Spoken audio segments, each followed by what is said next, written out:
Alors, bonjour à tous et à toutes. Dans cette vidéo, nous allons voir les méthodes de résolution des exercices sur les vecteurs. Alors, le premier type d'exercice que je peux vous demander, ça peut être en fait de définir un vecteur. Alors, comment est-ce qu'on fait pour définir les composantes d'un vecteur? Il y a deux cas de figure à l'examen. Alors, le premier que je peux vous demander, c'est je vous donne un point A, disons qu'il a pour coordonnées 1, 1, et je vous donne un point B, disons qu'il a pour coordonnées 5, 4 par exemple. Alors moi, je vous demande de déterminer les composants du vecteur AB. Alors pour ça, ce que vous faites, c'est que vous faites le point de départ, enfin le point d'arrivée moins le point de départ. Donc concrètement, ça veut dire que vous faites en X, donc B, il a 5, en X, A est à 1. Ben, la distance qui est ici, c'est quoi? C'est 5 moins 1. Vous voyez, donc je prends le point d'arrivée moins le point de départ. 5 moins 1, ça me fait 4. Alors, ensuite, je fais la même chose pour les Y. Donc pour Y, je sais que j'ai une hauteur de 4, et lui, une hauteur de 1. Alors c'est quoi la composante ici? C'est quoi la projection, si vous voulez, selon l'axe des Y? Ça va être 4 moins 1, c'est-à-dire 3. Alors ceci peut être réécrit différemment. Je peux l'écrire comme étant une combinaison linéaire de mes vecteurs unitaires. Donc c'est 4 pas selon I, donc I étant le vecteur unitaire dans l'axe X, plus 3 pas selon J, J étant le vecteur unitaire selon l'axe des ordonnées. Si je suis en 3 dimensions, il y a un vecteur K qui va se rajouter, K étant le vecteur unitaire selon l'axe des Z. Alors ça, c'est un premier type d'exo, hein, je vous donne 2 points, mais il existe un autre type d'exo où je vais vous donner directement la norme, disons 12 par exemple, et un angle, disons 30 degrés. Alors comment est-ce qu'on fait ça? Alors là, il faut se souvenir de SOHCAHTOA, d'accord? Il s'agit d'une projection. Donc ici, cette longueur-ci sera donnée par 12 fois le cos de mon angle. Pourquoi cos? Parce que c'est le côté adjacent. Tandis que ce côté-là sera donné par 12 fois le sinus de mon angle. Pourquoi sinus? Parce qu'il s'agit du côté opposé. D'accord? On se souvient du cours de trigonométrie. Ces deux longueurs, un petit peu comme ce que j'ai fait ici, ce sont les composantes. Donc la composante ici, c'est XAB, et là, c'est YAB. Là, c'est la même chose, sauf que j'ai trouvé grâce à des projections. Du coup, ici, qu'est-ce que je vais avoir? Je vais avoir que mon vecteur AB va être donné par, du coup, 12 cos 30 degrés et 12 sin 30 degrés. Alors, je ne les connais pas par cœur. Comment est-ce que je fais pour les retrouver? Très rapidement, ici, je fais un tableau. Donc, on se rappelle du tableau, 0, pi sur 6, pi sur 4, pi sur 3, pi demi. Je mets sinus, je mets cosinus. Et là, je mets mes chiffres de 0 à 4 et que je divise sous la racine divisé par 2.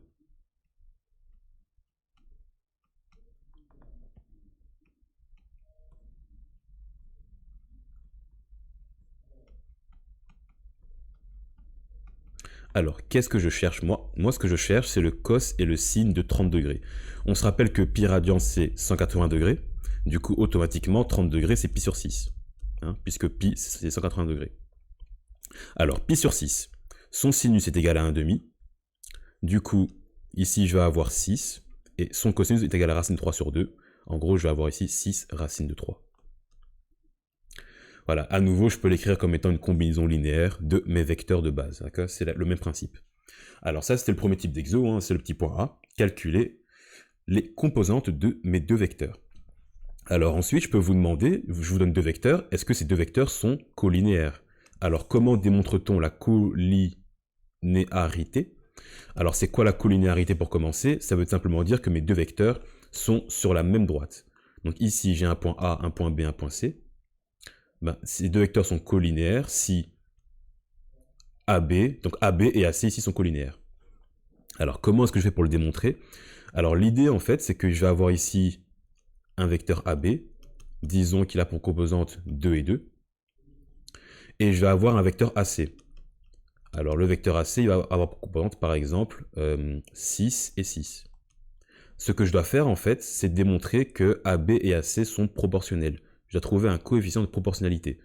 Donc autrement dit, je dois réécrire ça comme étant 2 fois 3 et 2 fois 3.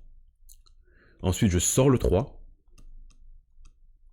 Pourquoi je fais ça? C'est pour faire réapparaître ici mon vecteur AB. Et donc si j'arrive à démontrer que AC c'est égal à quelque chose fois AB, les deux vecteurs sont collinéaires. Alors, prochain type d'exercice, ça va être tout ce qui va être vecteur unitaire. Alors, c'est quoi un vecteur unitaire? C'est un vecteur qui a une norme de 1. Le seul but dans la vie d'un vecteur unitaire, c'est d'indiquer une direction. Donc, par exemple, je vais avoir un vecteur A ici. Imaginons que pour X raison, je veux avoir un vecteur qui a la même direction que A, mais juste qui a une norme de 1. Ce vecteur, du coup, ça va être le vecteur unitaire qui est aligné selon A. Comment je fais pour le calculer? Je prends A et je le divise par sa norme. C'est quoi la logique? Le vecteur, je vais le faire ici plusieurs fois. Hop, hop, hop, hop. Donc tous ces vecteurs, c'est chaque fois un vecteur qui a une norme de 1. Donc j'ai 1, 2, 3, 4, 5. Donc A, en fait, si vous voulez, je sais qu'il a une longueur de 5. La norme de A, c'est 5. D'accord? Donc la norme de A, c'est 5. Du coup, si je veux avoir juste ce petit bout ici, je dois prendre A et le diviser en 5. Si je le divise en 5, j'obtiens bien un vecteur qui est aligné et qui est dans la même direction. Donc en conclusion, qu'est-ce qu'il faut retenir de ce type d'exo? Donc le vecteur unitaire. Ce qu'il faut retenir, c'est que pour avoir un vecteur unitaire dans une certaine direction, je prends le vecteur et je divise chaque composante par la norme. Donc imaginons que mon vecteur A, c'était 3i plus 4j. Du coup, la norme de A, je la trouve grâce à Pythagore. Donc la norme de A, c'est racine carrée de 3 au carré plus 4 au carré. Donc ça fait racine de 25, ça fait 5. Et ben je dois diviser en fait 3 par 5 et je dois diviser 4 par 5. Et ça va me donner du coup ceci, c'est un vecteur. C'est le vecteur que j'ai entouré ici. Bien, alors ça c'était les exercices plutôt généraux. Alors maintenant on va passer à toute autre chose, ça va être tout ce qui va être produit scalaire.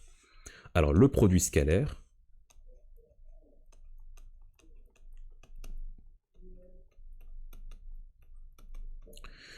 le produit scalaire, qu'est-ce que c'est? C'est une opération mathématique qui permet de multiplier deux vecteurs entre eux. Alors c'est une formule. Le produit scalaire, le premier type d'exo que je peux vous demander, c'est calculer un produit scalaire. Alors attention, pour calculer un produit scalaire, je vais l'appeler PS pour l'abréger, pour calculer un produit scalaire, il existe deux méthodes différentes. À l'examen, vous choisissez une des deux, la plus facile selon le contexte de l'exercice. Le produit scalaire entre A et B est donné par la norme de A fois la norme de B fois le cosinus de l'angle entre les deux. Donc attention, ceci c'est l'angle entre les deux. Entre les deux vecteurs, hein, je parle. Entre les deux vecteurs. Ici, c'est une formule à utiliser si je vous donne la norme de A, la norme de B et l'angle entre les deux. Si vous n'avez pas l'angle entre les deux, il existe une seconde formule. Le produit scalaire entre A et B, c'est donné par la composante de A en X fois la composante en A la composante en X de B. Et ici, la même chose avec les Y. Et si c'est en 3 dimensions, vous aurez la même chose ici avec Z. Donc fois ZB. Donc chaque fois ici ce sont des fois. Donc ici, ce sont deux méthodes différentes pour calculer un produit scalaire. J'insiste, vous utilisez une des deux. Souvent les deux vont marcher, mais il y a juste une qui est beaucoup plus longue que l'autre. Alors maintenant, ce qui va être... maintenant, autre chose que je peux vous demander, c'est de calculer un produit vectoriel. Alors, qu'est-ce que c'est qu'un produit vectoriel?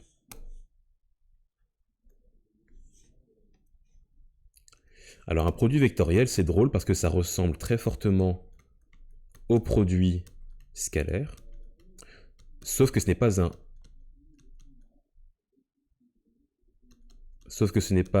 cosinus, c'est un sinus. Donc ici, si je vous écris la formule, à nouveau, il existe deux méthodes différentes. Attention. Alors, pour calculer un produit vectoriel,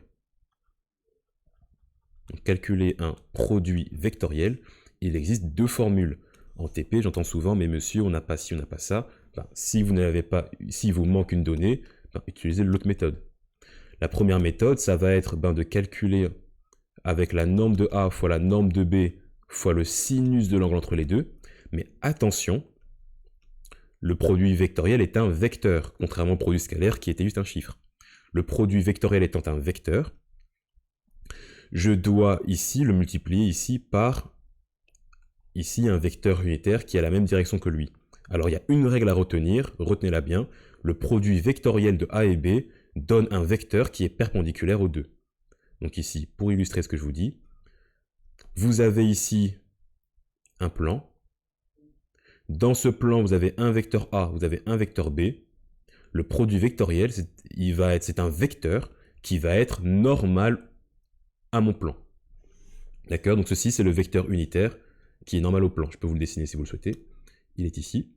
Donc c'est un vecteur unitaire qui est normal au plan. Pour calculer ce vecteur unitaire, pour savoir s'il est rentrant ou sortant, ben en fait, on va utiliser la règle de la main droite. Je vous explique ça en fin de vidéo. Alors, il existe une seconde méthode. Je peux calculer en fait un déterminant. Donc, un déterminant, qu'est-ce que c'est? Ben, je vais simplement remplir un tableau qu'on appelle une matrice. Et dans ce tableau, je vais mettre première ligne mes 3 vecteurs unitaires. Je recopie les 2 premières colonnes. Et alors ici, en fait, à la première ligne, je vais mettre les composantes de A. Donc attention, A est un vecteur ici. Et deuxième ligne, les composantes de B. Alors, comme je vous dis, je recopie les 2 premières colonnes. Alors, il existe plusieurs méthodes pour calculer un déterminant. Vous prenez celle que vous voulez. Je vous en montre une, mais plusieurs marchent. Et alors, qu'est-ce que vous allez faire? Ce que vous allez faire, c'est que vous allez faire ça fois ça fois ça, plus ça fois ça fois ça, plus ça fois ça fois ça, moins, entre parenthèses,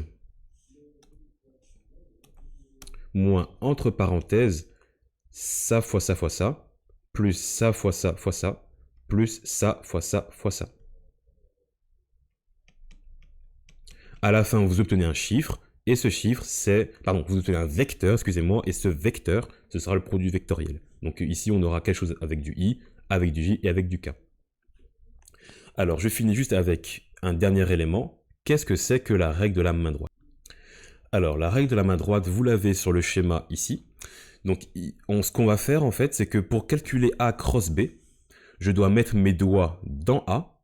Vous voyez, donc mes 4 doigts, je les mets dans A. Et je les replie pour aller vers B. Donc, mes doigts suivent le sens de la flèche. Et alors, le sens de mon produit vectoriel est donné par le sens de mon pouce. Donc, pour aller de A vers B, donc je mets mes doigts dans A, je vais vers B, mon pouce, il monte.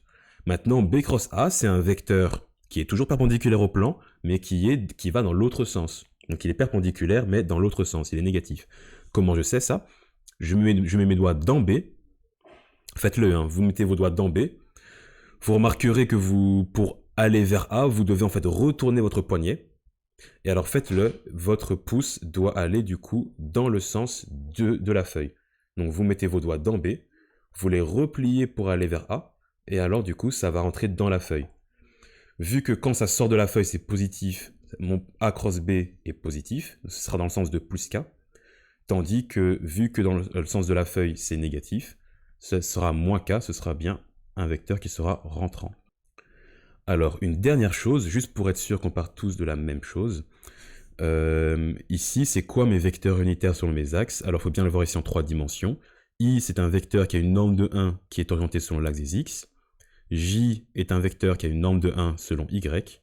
Et K, c'est un vecteur qui est perpendiculaire aux deux, donc qui est dans le sens de Z, et qui a une norme de 1 également. Alors, il y a une règle pour calculer K, parce que souvent, les énoncés, vous n'aurez que I et J. Comment je fais pour trouver K?